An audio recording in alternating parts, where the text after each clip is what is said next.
우리 시간에 앞뒤 좌우 이렇게 마음을 모아서 서로 축복하겠습니다. 잘 되고 있습니다. 기도하면 더 잘 됩니다. 하나님이 아십니다. 행복하세요. 네. 우리 예수님은 우리 왕이십니다. 예수님은 나의 왕이십니다. 나의 왕 예수님, 우리 왕 예수님. 우리 예수님께서 이곳에 지금 이 시간에 이 현장에 오셨습니다. 오늘 이곳에 오신 우리 예수님께서 나와 우리 모든 성도님들 한 사람도 빠지지 않고 만나 주시기를 주의로 축복합니다. 예수님께서 만나면 그의 닫혔던 문들이 열립니다. 예수님이 그 영혼 만나면 길이 보입니다. 예수님이 그 영혼 만나주면 그 영혼의 모든 닫힌 문들이 열립니다. 오늘 말씀을 듣는 중에 또 말씀을 듣다가 말씀 가운데 계신 예수님, 말씀 자체이신 예수님, 말씀 되신 예수님을 만나기를 주님 축복합니다. 오늘 이제 본문의 말씀을 우리가 이제 보도록 하겠는데요. 마노아 부부 결혼해가지고 임신을 하면 좋겠는데 아이를 낳지 못했습니다. 그래서 이제 아이를 달라고 기도했는데 시간이 지나도 주지 않습니다. 시간이 오래 지나서 더 이상 아이의 낳을 소망을 이제 잃어버렸을 때 모든 걸 다 포기할 때 그때 하나님께서 하나님의 사자, 성경에서 이제 하나님의 사자, 주로 사람의 모습으로 나타나는 이 하나님의 사자는 누구를 가리키냐?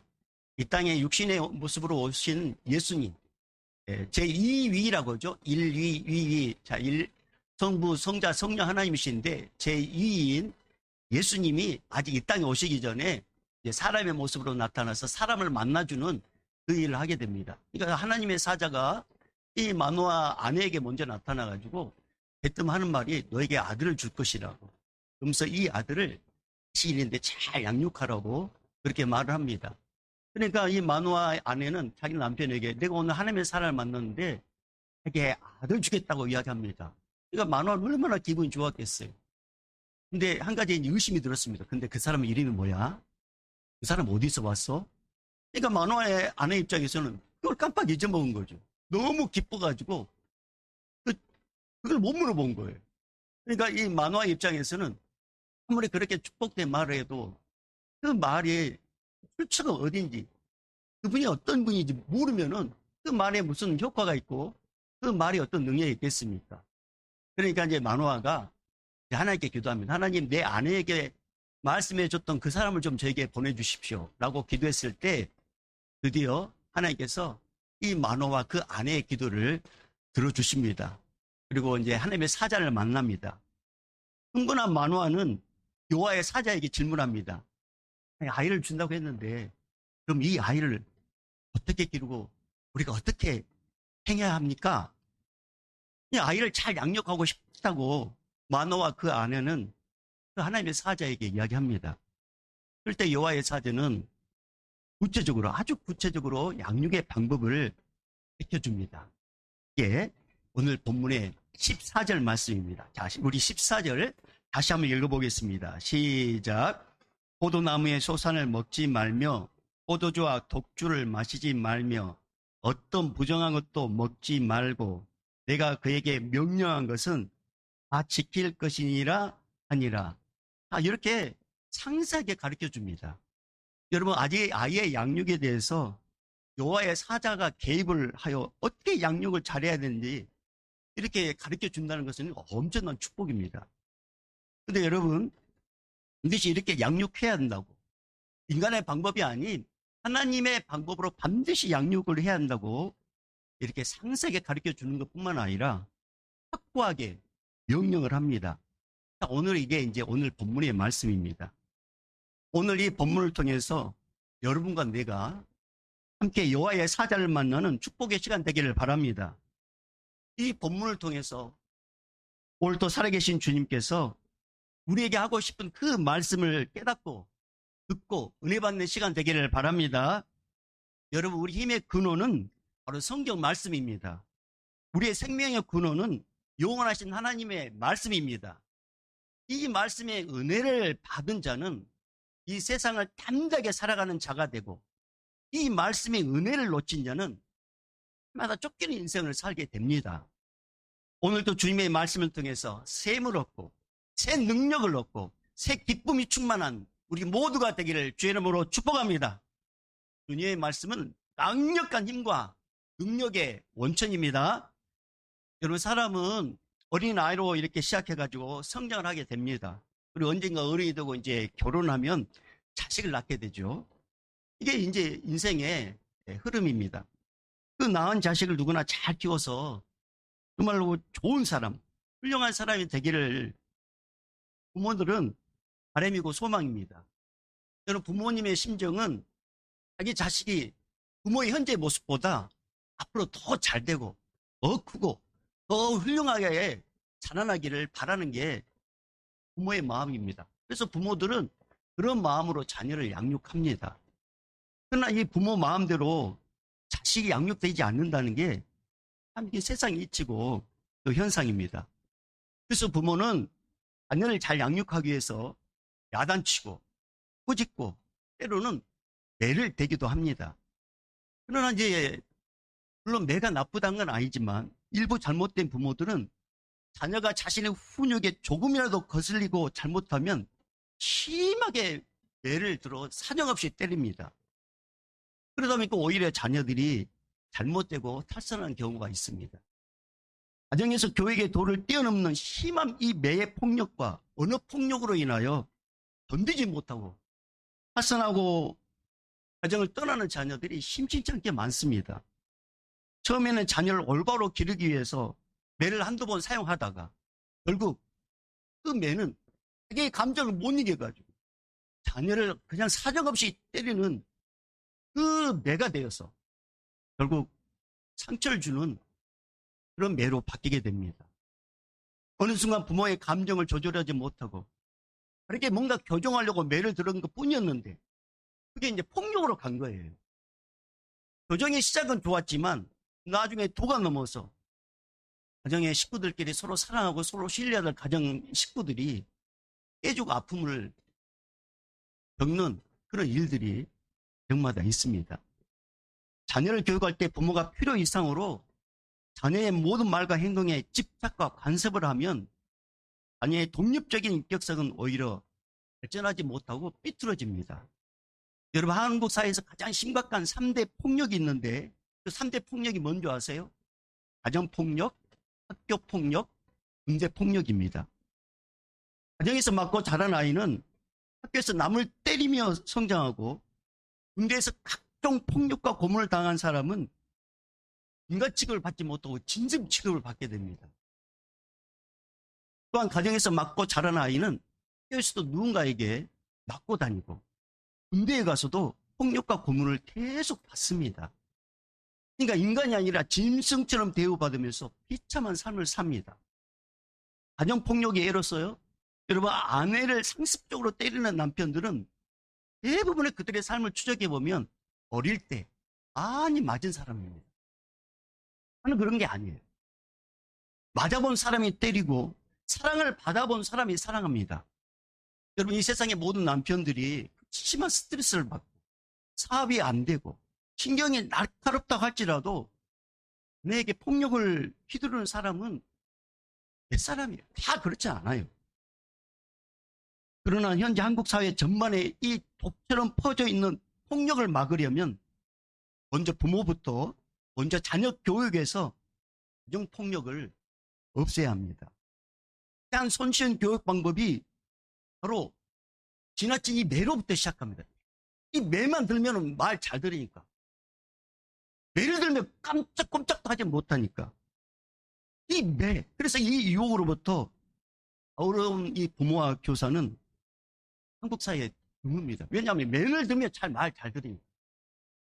바로 이것이 우리 시대의 폭력의 대물림이 되고 이 사회를 병들게 하는 참 아픔이고 고통입니다. 여러분, 이제 앞으로 우리가 말씀을 보면 알겠지만 삼손의 부모 마노아와 그 아내는 기다리고 기다리던 아들을 임신해서 출산하게 됩니다. 이 아이는 분명히 마노아 그 아내가 낳았습니다. 그들의 자녀이고 그들의 기쁨이고 그들의 미래입니다. 부모 자신을 닮은 자녀를 낳아서 자신 뜻대로 양육하고 싶은 것은 부모로서 당연한 거 아닙니까? 농사를 짓는 부모는 자신의 땅을 이렇게 물려받아가지고 농사 짓기를 원하고, 또 배를 타고 물고기를 잡은 어부는 이 자기 배를 이렇게 물려받아서 물고기를 많이 잡아 풍요로운 삶을 살기를 원하는 게 부모 모습입니다. 근데 여러분, 자식은 부모를 닮는다고, 부모는요, 자신의 모든 것을 자신을 닮은 자식에게 물려주고 싶어 합니다. 마노아와 그의 아내는 자신들의 모든 것을 물려받아서 자신들의 노년에 자신들을 책임지고 효도해야 할 자식을 그토록 기다렸는데, 그런데 갑자기 여호와의 사자가 나타나서 뭐라고 말씀하시냐? 너희 아들은 나신이다. 네 자식은 너의 것이 아니라 바로 여호와 하나님의 것이다. 그러니 너의 자식은 너희 뜻과 방법대로 양육하지 말고 여호와의 사자의 뜻대로 양육하고 기르라고, 이렇게 말씀하십니다. 여러분, 제주는 곰이 부르고 너는 누가 챙긴다고 하더니 그토록 기다려온 외아들을 이 마노아와 그의 아내가 출산하고 그의 자녀는 여호와 하나님의 뜻과 방법대로 또 키우라고, 이렇게 양육하라고 한다면, 여러분, 이 부모 입장에서는 내 방식대로, 내 자식이니까 내 방식대로 키우는 게 이 부모의 도리 아닙니까? 자녀가 여러 명도 아니고 한 명의 아들만 노년에 주시고 나서 그 양육권을 내가 가르친 대로 양육하라고, 그렇게 왈가왈부하는 그 하나님의 도가 너무 지나치다고 생각하지 않으세요? 마치 이 마노와 그의 아내 입장에서는 외아들을 도둑맞는 것과 똑같아요.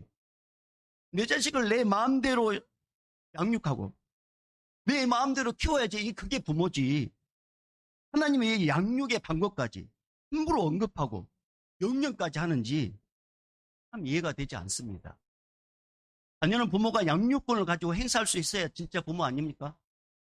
무엇을 먹고 마시는 것도 부모가 양육할 때 가르치는 것인데, 여러분, 그때 당시에 이 포도주는 일반적인 물과 같은 거예요.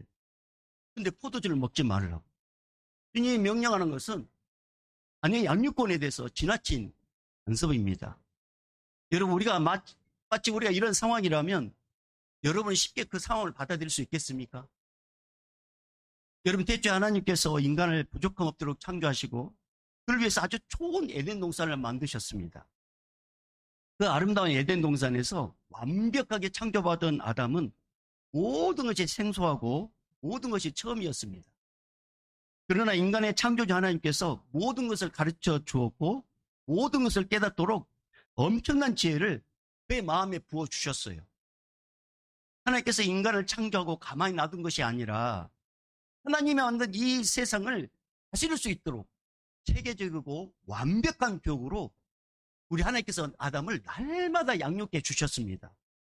좋은 음식도 주셨고 좋은 환경도 만들어 주셨고 또 모든 피조물을 다스리고 관리할 수 있는 엄청난 지혜와 지식과 상상할 수 없는 능력도 아담에게 부어주셨습니다. 아담은 전능한 하나님께서 직접 양육하시고 가르친 첫 번째 사람입니다. 하나님의 양육은 완벽했고 하나님의 양육은 세밀했습니다. 아담은 창조되고 얼마 지나지 않아서 하나님의 이 완벽한 양육을 인하여 모든 것을 빨리 배우고 익히게 됩니다. 그런데요, 어느 순간 아담의 마음에 하나님이 주신 하나님의 지혜와 지식의 그 엄청난 것을 보고 그런 생각이 살며시 들어옵니다. 하나님에게 양육받은 존재가 아니라 자기 자신이 스스로 뭔가 권리를 행사하고 나도 누군가를 좀 양육하고 싶다. 그러면서 슬그머니 신적 자리에 오르고 싶어 합니다. 수많은 피조물보다 절대적으로 뛰어나지만 근데 딱 한 분, 하나님보다 자기 자신이 뛰어나지 못하다는 것을 사람이 알게 됩니다. 그 하나님만 내가 꺾으면 자신의 세상이 되고 자신이 주인이 되고 자신이 다스릴 것 같은 그런 생각을 하게 됩니다. 결국 아담은 하나님의 명령을 어기고 하나님이 하지 말라고 한 것을 무시하고 외면하고 그리고 죄를 지음으로 하나님의 대적자가 됩니다. 그렇게 인간은 죄가 들어오고 그 아름답고 풍요로운 에덴 동산에서 그 안에 하와는 쫓겨납니다. 비참하게 쫓겨날 때 하나님이 주신 그 어마어마한 지혜와 지식의 상당 부분이 에덴 동산을 쫓겨나는 순간 다 사라져 버립니다. 이제 인간은 자신이 낳은 자식을 자신의 부족한 지혜와 부족한 지식으로 직접 키워야 하고 뭘 보아야 할 그런 존재가 되고 말았습니다. 자식을 낳아도 제대로 양육할 수 없는 아련한 인생이 되어서 부모인데도 불구하고 자식이 아플 때 고쳐주지 못하고 부모인데도 불구하고 자식이 힘들 때 도와주지도 못하고 부모인데도 불구하고 자식이 뭔가 질문을 하면 변하지 못하고 쩔쩔매는 그런 존재가 되고 말았습니다. 타락한 인간은 자식을 낳을 줄은 알아도 이룰 줄 알지 못하고 제대로 양육하지 못하고 제대로 돌보지 못하는 참 불쌍한 존재가 되고 말았습니다. 부모의 마음이 안 든다고 어린 자식을 두들겨 패고 부모의 뜻대로 안 한다고 어린 자식에게 모욕과 악담을 하고 부모의 뜻대로 못 따라온다고 비아냥거리는 한심한 피조물이 되고 말았습니다.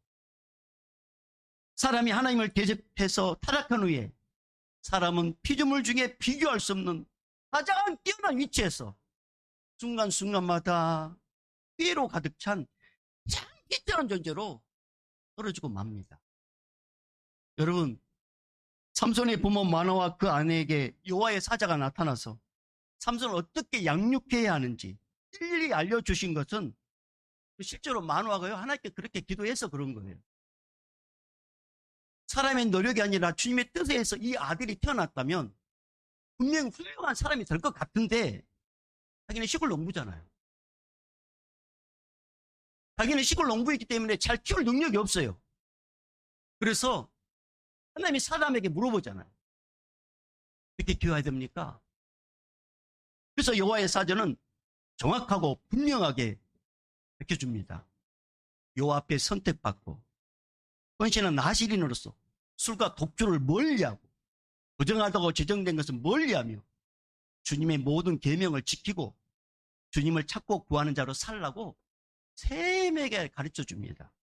다시 말해서 삼손은 하나님의 양육 방법으로 하나님께서 키워서 이스라엘의 구원자로 크게 사용했다는 뜻입니다.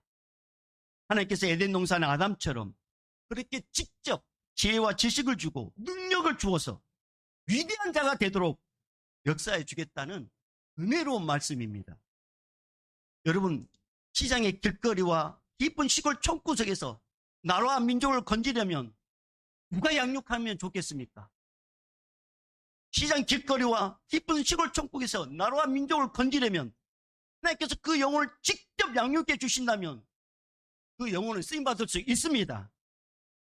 여러분, 예수님께서 이 땅에 태어나서 살아오면서 주님의 말씀을 막 깊이 연구합니다.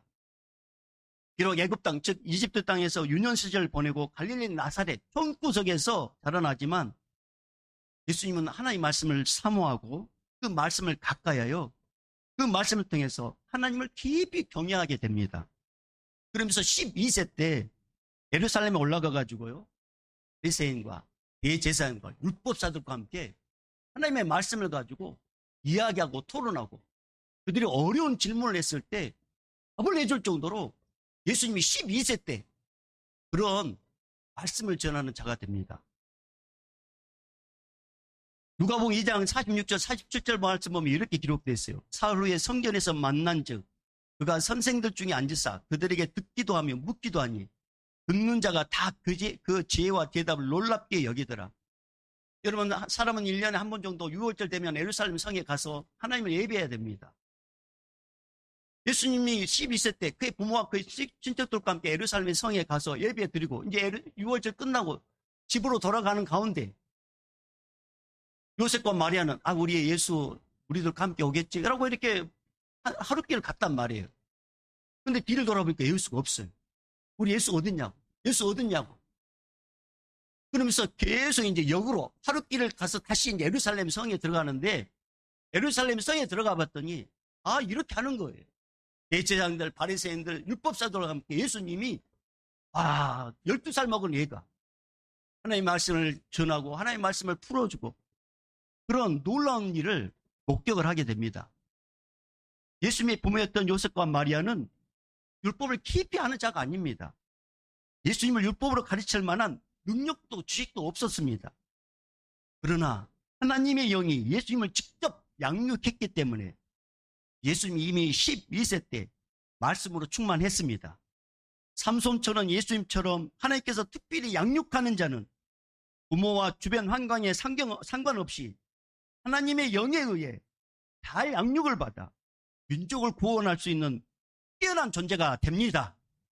여러분, 예수님이 이 땅에 내려온 완전한 인간이었지만 예수님 안에 있는 거룩한 신성은 바로 하나님의 영이었습니다. 그런 자신이 어떻게 양육되어야 하는지 정확히 이해하고 정확히 판단하고 있었습니다. 삼손은 여호와의 사자에 의해서 삼손의 부모인 마노와 그 아내에 의해서 길러졌지만 예수님은요, 누가 가르치고 양육해야 되는 그런 인간적인 존재가 아니었습니다. 예수님은 자라나면서 스스로 말씀을 깨달았고 예수님은 자라나면서 하나님의 영에 의해서 자신이 메시아인 것을 스스로 알게 됩니다. 누군가 교육으로 예수님 자신이 메시아인 것을 알게 된 것이 아니라 하나님에 의해서 하나님의 영적인 모든 것을 깨닫고 이해한 분이 바로 예수님이십니다. 예수님은 인간이 교육에서 메시아가 된 분이 아닙니다. 그 안에는 거룩한 신성이 자기 자신이 누구인지를 알려주었고 그 안에는 신적인 속성이 차니까 말씀에 대해서 어떤 학자보다 더 뛰어나게 해주셨습니다. 삼손과 모든 사람들은 누군가에게 양육과 가르침을 받아야 합니다. 그래야 지식을 얻고 자신의 정체성을 알게 됩니다. 하지만 예수님의 신성은 자신과 하나님으로부터 그 모든 지혜와 지식이 스스로 완전하게 되었습니다. 예수님의 신성은 어떤 피조물의 스승도 필요하지 않고 오직 자기 자신이 스스로 모든 지식을 알고 완전한 신적 지식을 스스로 주셨습니다. 그분이 바로 예수님이십니다. 여러분, 예수님은 하늘에서 내려온 구원자 메시아입니다. 그는 누구에게 배우거나 가르침을 받을 스승이 필요하지 않았습니다. 그러나 많은 사람들은 그 예수님의 지적 수준을 의심했어요. 예수님의 부친이었던 요셉은 목수였고 예수님도 목수였다고 성경은 말하고 있지 않습니까? 여러분, 목수라는 직업은 율법을 깊이 연구할 수 있는 그런 직업이 아니에요. 또 깊이 이해할 수 있는 그런 직업이 아닙니다. 목수라는 직업은 하루하루 살고 먹고 살기 위해서 무단히 땀을 흘려야 되는 그런 직업입니다. 그런 직업에서 부모에게 양육받을 수 있겠어요?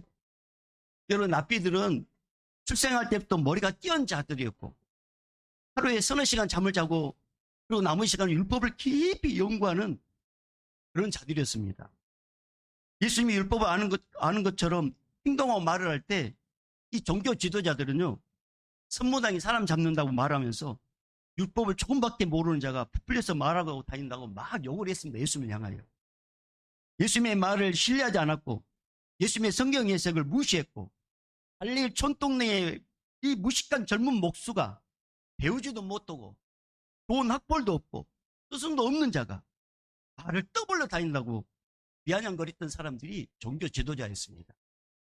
종교 지도자들은 예수님을 향해서 랍비들처럼 체계적인 교육도 받지 못하고 학벌도 근모음도 없는 자라고 수근수근 거렸습니다. 예수님은 자신의 말이 수시로 무시당하는 뼈아픈 삶을 살았습니다. 자신이 학벌도 없고 뛰어난 시선도 없고 주변 사람들이 인정한 율법사도 아니기 때문에 예수님은 말을 해서 손해보는 눈물겨운 인생을 살아야만 했습니다. 타인을 무시하고 비아냥거리기 좋아하는 자들에게 예수님은 그들의 눈에는 살찐 송아지처럼 정말로 미련하게 보였습니다. 여러분, 예수님은 이 땅에서 인간으로 태어나서 얼적의 유괴의 모친 마리아에 의해서 자라나게 됩니다. 그래서 천주교는 마리아를 인간 중에 최고의 성녀라고 이렇게 이야기하지 않습니까? 그러나 여러분, 그것은 잘못된 겁니다. 그러나 분명한 사실은 마리아가 양육하고 교회에서 메시아가 된 게 아닙니다. 예수님은 태어날 때부터 메시아로 태어나셨습니다. 그리고 예수님은 자신의 공생의 3년 동안에 12제자를 불러서 친히 양육하기 시작합니다. 예수님은 제자들에게 말 잘하는 수사학을 가르치지 않았습니다. 예수님은 제자들에게 율법을 암송하라 일도로 강요하지 않았습니다. 예수님은 12제자를 양육하는데 오직 자신의 삶의 모든 것을 보여주고 함께하는 양육의 방법을 택합니다. 그래서 마가복음 3장 14절 보면 마가복음 3장 14절에 이렇게 기록되어 있어요. 이에 12를 세우셨으니 이는 자기와 함께 있게 하시고. 예수님의 양육 방법은 자신과 함께 있으면서 자신의 많은 설교를 듣게 하고 자신의 능력과 기적을 직접 보게 하고 자신의 마음과 뜻을 철저히 깨닫고 그리고 예수님이 무엇을 보며 가슴 아파하는지 예수님이 무엇을 기뻐하는지 예수님이 누구인지를 알아가도록 여러분 예수님은요 12제자와 함께 하루 종일 함께 동행하고 또 그들과 개인적으로도 이야기하고 또 때가 되면 전체적으로 끊임없이 대화를 나누는 그런 교육 양육 방법을 예수님은 선택합니다. 제자들이 어리석고 우둔한 질문에 예수님은 나 모른다고 말하지 않고 왜 예수님이 하나님이시니까 상세하게 답변도 해주셨고 제자들이 믿음이 없을 때는 꾸짖기도 하시면서 믿음을 부어주셨습니다. 제자들이 안식일에 배고플 때 유대 랍비들이 막 비난할 때도 오히려 랍비들을 꾸짖으며 안식일에 배를 채워주셨고 제자들이 너무 배가 고파가지고 손도 씻지 않고 음식을 먹어가지고 그때 장로들이 막 꾸짖었을 때도 예수님은 제자들 대신 변론해 줍니다. 그리고 오히려 그렇게 많은 사람들 향하여 너희가 겉은 깨끗하되 속은 더럽다고 제자들을 교훈해 주셨습니다. 예수님의 양육 방법은 제자들의 모든 비난과 죄와 자책으로부터 철저히 지켜주며 예수님 자신의 삶의 모든 것을 보여주며 날마다 자신의 행동과 생각을 과감하지 않고 친히 12제자에게 보여주셨습니다. 이것이 바로 예수님의 양육 방식이었고 이것이 12사도를 탄생시킨 예수님의 완벽한 양육 방법이었습니다. 여러분, 사람의 양육은 자신은 못하면서 자식에게 잘할 것을 강요하는 한쪽짜리 교육입니다. 하지만 하나님의 양육, 예수님의 양육은 자신의 모든 삶을 보여주면서 예수님처럼 행동하고 예수님처럼 생각하고 예수님처럼 판단하고 예수님처럼 하나님을 공경하고 예수님처럼 하나님을 경외하도록 하셨습니다. 예수님은 자신이 못하는 것을 제자들에게 양육시키지 않으셨습니다. 예수님의 양육은 인간의 양육과 완전히 달랐습니다. 사람은 사람을 양육하면서 그 결과가 어떻게 되고 앞으로 어떤 일이 나타나는지 우리는 그냥 양육하면서 모르잖아. 이 애가 어떻게 될지 이 애가 앞으로 어떻게 자랄지 우리는 잘 모르잖아요. 그러나 예수님의 양육은 제자들이 자신을 버리고 모두 떠날 것을 알고 있음에도 불구하고 예수님은 묵묵히 계속 양육하셨습니다. 예수님은 부활하고 그리고 자기 제자들이 부활의 주님을 보았음에도 불구하고 물고기 잡으러 가야 되겠다 하면서 다시 삶의 터전으로 가는 그 제자들 향하여 예수님은 또 찾아가가지고 그들을 만나고 그리고 그들에게 먹이고 그리고 그를 다시 설득시켜가지고 사람을 낚는 어부로 또 역사하고 양육합니다. 예수님의 양육에 바뀌지 않을 인생 없고 예수님의 양육에 새롭게 되지 않을 인생 없습니다. 사람의 양육은 아니 뭔가 투자해도 뭔가 변하지 않으면 여러분 우리 그만두잖아요. 얘가 학교를 보냈는데 불구하고 뭔가 변화가 없으면 학원 끊잖아요. 그러나 여러분 예수님의 양육은 모두가 바뀔 때까지 역사하고 포기하지 않습니다. 어떤 피조물이라도 예수님의 양육에 완전히 바뀌어 새로운 피조물이 됩니다. 그래서 우리 예수님은 절대 포기하지 않습니다. 여러분 하나님 아버지께서는 인간이 죄를 짓고 에덴 동산에 쫓겨나서 자신의 자녀들을 스스로 양육할 능력이 없는 것을 아셨습니다. 그래서 하나님 아버지는 예수님이 이 땅에 생명의 양육자로 보내셨습니다. 예수님이 제자를 양육하는 그 방법과 그 능력과 그 생명력과 그 사랑을 모든 사람들이 성경을 통해서 알도록 하셨습니다. 그리고 자녀를 낳은 부모가 어떻게 양육해야지? 어떻게 양육해야 될까? 그렇게 알지 못하고 미련하게 했을 때 하나님 아버지는 예수님을 이 땅에 보내서 예수님이 다시 사람들에게 자기의 자녀를 어떻게 양육해야 하는지 성경을 통해서 믿음을 통해서 직접 지혜와 지식을 타락전처럼 다시 부어주십니다.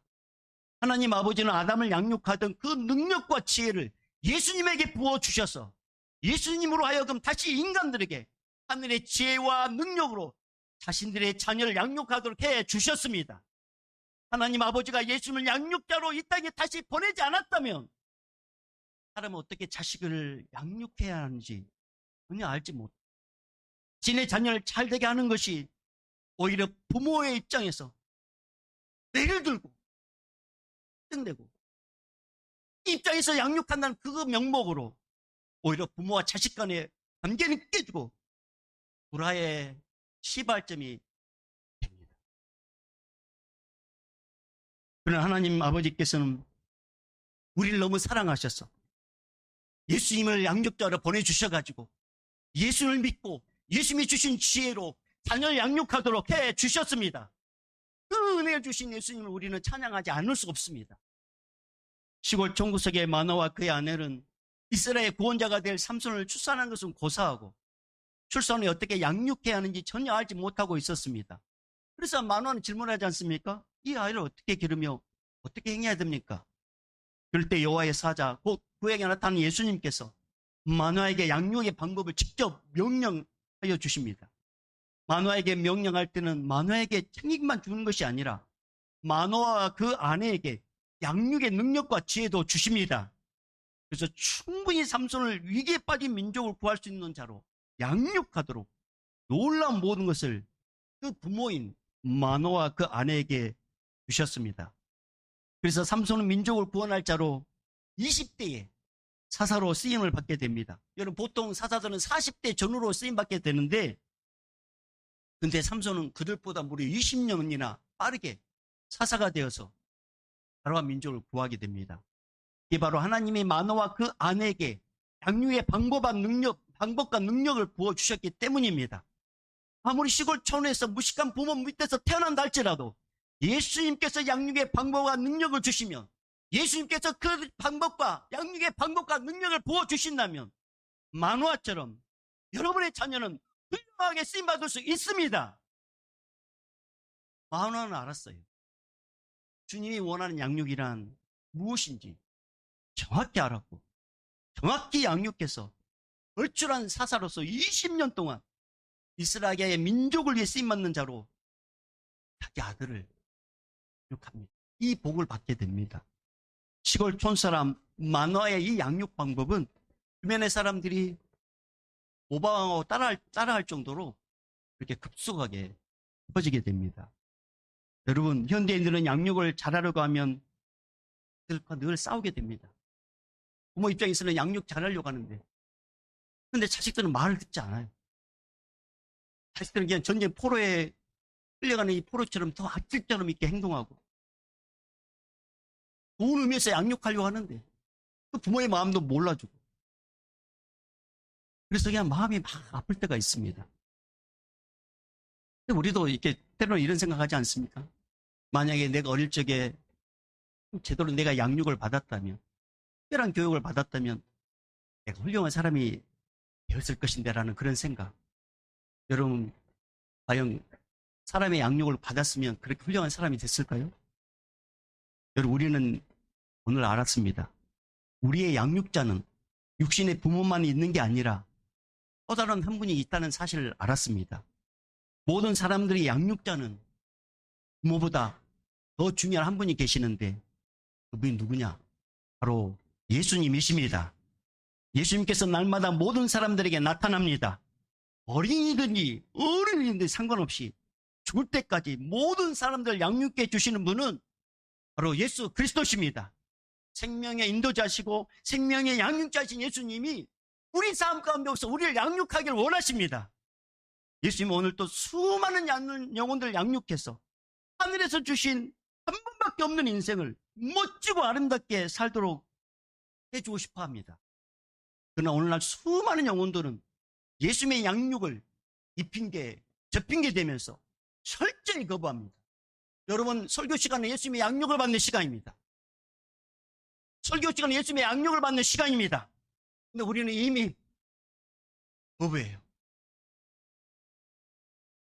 타락한 아담처럼 진행으로 자신을 양육하고 자신의 능력으로 자식들을 양육하려고 그렇게 애를 쓰다가 결국 노년에 자식들에게 버림당하고 자식들에게 부모가 부담이 되는 그런 비참한 인생이 부모가 자식을 양육할 때 일어납니다.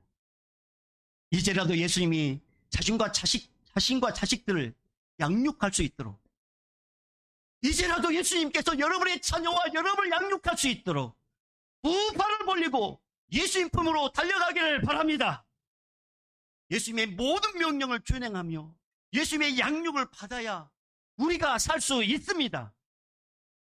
우리가 예수님의 양육을 받으면 내 인생의 멘토가 누구인지, 나를 완전하게 해주신 분이 누구인지 우리는 알게 됩니다. 그분이 예수 그리스도십니다. 나의 인생, 나의 스승, 그분은 나의 부모가 아니라, 나의 교사가 아니라 나의 예수님이 나의 스승이시고 나의 멘토이십니다. 그분만이 복되게 하고 나를 위대하게 만들고 나를 귀하게 쓰임받도록 양육해 주십니다. 여러분, 우리 교회 이야기 아니에요. 우리 교회, 다른 교회 이야기. 성도들의 자녀를 보면 참 엉망인 가정들이 많습니다. 성도가 자녀들 양육하는 걸 보면 참 걱정이 많이 됩니다. 우리 교회는 고3 없어요? 고3 자녀가 되면 고3 딱 되는 순간 아이들 교회 못 가게 합니다. 신앙생활 하지 못하게 합니다. 어떤 성도는 자기 자녀를 교회 학교 가지 못하게 만듭니다. 하나님 말씀으로 양육하도록 기회를 줘야 되는데 말씀으로 양육하지 못 받도록 교회도 보내지 않습니다.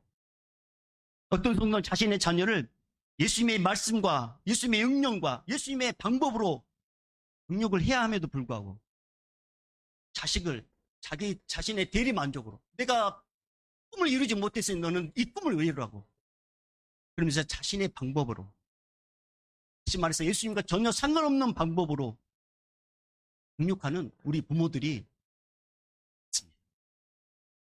그래서 성도의 집안을 살펴보면 믿음의 집안임에도 불구하고 부모와 자식 간의 사이가 깨진 부모들이 그 가정이 얼마나 많은지 모릅니다. 심지어 이런 말이 나온단 말이에요. 호적에 파내기 직전이라고. 호적에서 파냈으면 좋겠다고. 그렇게 망가진 집. 근데 여러분, 오늘 우리 주님께서 우리에게 엄청난 은혜 주신데 뭐냐?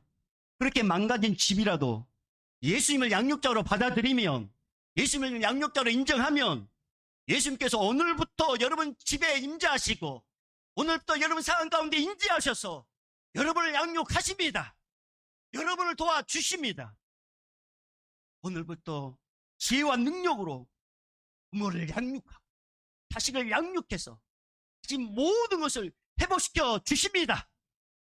지금 그동안 평생 예수님의 뜻대로 살지 못했지만 그거 마다하자고 마치 평생 예수님의 양육을 받은 것처럼 모든 것을 완벽하게 해주시는 분이 바로 예수님이십니다. 이런 예수님은 오늘 또 수많은 성도집 앞에서 들어가지 못하고 문 밖에서 서성거리고 있습니다. 내가 너희 집의 양육자가 되고 싶은데, 내가 너희 집에 들어가서 양육자가 되고 싶은데 마음의 문을 열지 않고 집안의 문을 열지 않고 우리 주님께서 들어가지 못하고 서성거리는 거예요. 이것이 오늘날 성도들의 현실이고 실제적인 참담의 모습입니다. 그러나 여러분, 예수님의 성도라면 오늘부터라도 예수님의 명령대로 양육을 받겠다고 문을 활짝 열어주는 자가 되십시다. 그게 예수님의 성도입니다. 어디까지 잘못해도 오늘 말씀을 들고 오늘 말씀을 받고 돌이키는 자가 성도입니다. 성도란 원래 깨끗한 자가 아니에요. 어제까지 돌아왔지만 말씀으로 회개하고 다시 새로운 자가 성도 아닙니까? 성도들이 누구의 말을 들어야 됩니까? 성도들이 누구의 양육을 받아야 됩니까? 예수님의 양육을 받아야 되는 게 성도 아닙니까? 여러분, 교회에서 누구의 말을 들어야 됩니까? 예수님의 말씀을 들어야 되지 않습니까? 오늘부터 예수님이 여러분이 내 양육자가 되어달라고, 우리 집의 양육자가 되어달라고 여러분 예수님을 인정하면 오늘부터 예수님이 그 집을 직접 들어가서 양육하시고 복을 넘치게 부어주십니다. 부모와 자식은 세상에서 둘도 없는 친구처럼 되게 만들고, 할렐루야! 부모와 자식은 돈 때문에 싸우지 않도록 만들어주시고, 돈이 없어도 사랑으로 서로 살게 하십니다. 이런 성도의 집은 오직 예수님이 양육하는 집에서만 일어납니다. 저는 우리 가정들이, 우리 교회 성도들이 예수님이 양육하는 가정 되기를 주의 이름으로 축복합니다. 여러분, 우리 자신의 양육권을 포기하고 모든 양육권을 예수님께 드려야 합니다. 예수님께서 나 자신을 양육하시고 내 자녀를 양육하시고 내 자녀를 다스리고 예수님의 말씀과 계명과 명령에 따라 사는 자가 되게 달라고 그분 앞에 엎드려야 합니다.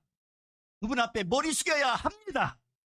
내 자녀의 양육권을 포기한 것처럼 내 기업의 양육권을 포기하고 내 사업의 양육권을 포기하고 내 인생의 양육권도 포기하고 예수님의 명령에 따라 모든 것을 다 지키게 살겠다고 하면 예수님께서 친히 우리 삶에 나타나서 우리가 포기한 모든 영역을 주님께서 직접 양육하시고 다스려 주십니다. 예수님 자신의 무한한 지혜와 그 지식과 능력을 우리에게 쏟아부어 주십니다. 우리가 우리 자신의 모든 양육권을 포기하고 예수님 앞에 엎드려서 자신의 무능력과 자신의 무지함을 고백할 때 솔직하게 예수님이 필요합니다. 따라해볼까요? 나는 예수님이 필요합니다. 솔직하게 이렇게 고백할 때 내가 예수님의 도움의 시발점이 되고 예수님의 역사가 일어나는 출발점이 됩니다. 그러나 여러분, 오늘 이 시간에 그 기적에 바라는 마음으로 말로만 한순간 포기하고 말로만 엎드린 척하는 자는 예수님은 결코 속지 않습니다. 사람은 속여도 신적 권세가 있는 예수님은 속일 수 없습니다. 진정한 마음으로, 참된 마음으로, 진실된 마음으로 예수님의 양육을 받는 자가 된다면 우리는 에덴 동산에서 아담을 친히 양육해 주시고 그 모든 능력을 주신 하나님 아버지의 지혜와 지식과 능력을 예수님을 통해서 받게 됩니다. 다시 예수님을 통해서 누리게 됩니다. 또 이런 자가 되기를 바랍니다. 여러분, 예수님이 어떻게 제자를 양육했고 예수님이 어떻게 우리를 양육하시는지 우리는 다 궁금합니다. 바로 이것에 대해서 성경을 보면 자세히 기록되어 있습니다. 성경을 날마다 가까이 하면 예수님의 양육 방법과 지혜를 배웁니다.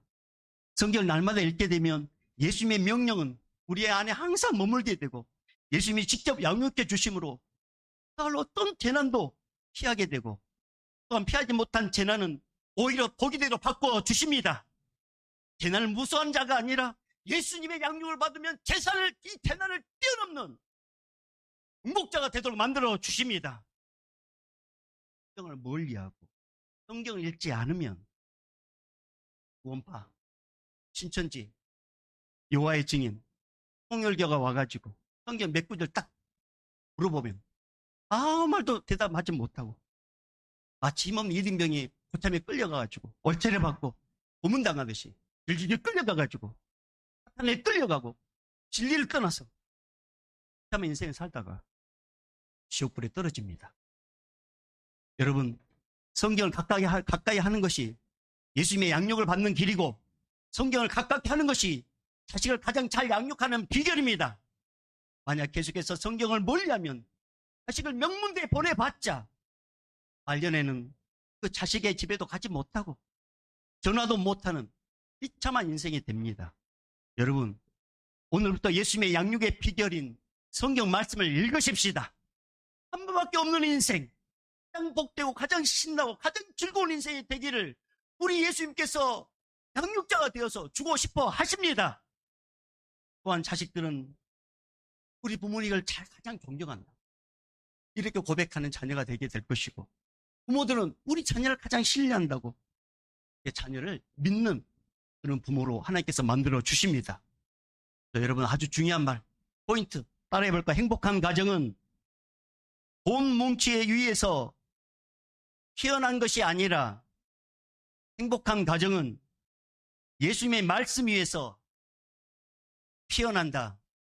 따라해볼까? 행복한 가정은 돈 뭉치 위에서 피어나는 것이 아니라 행복한 가정은 예수님 말씀 위에서 피어난다.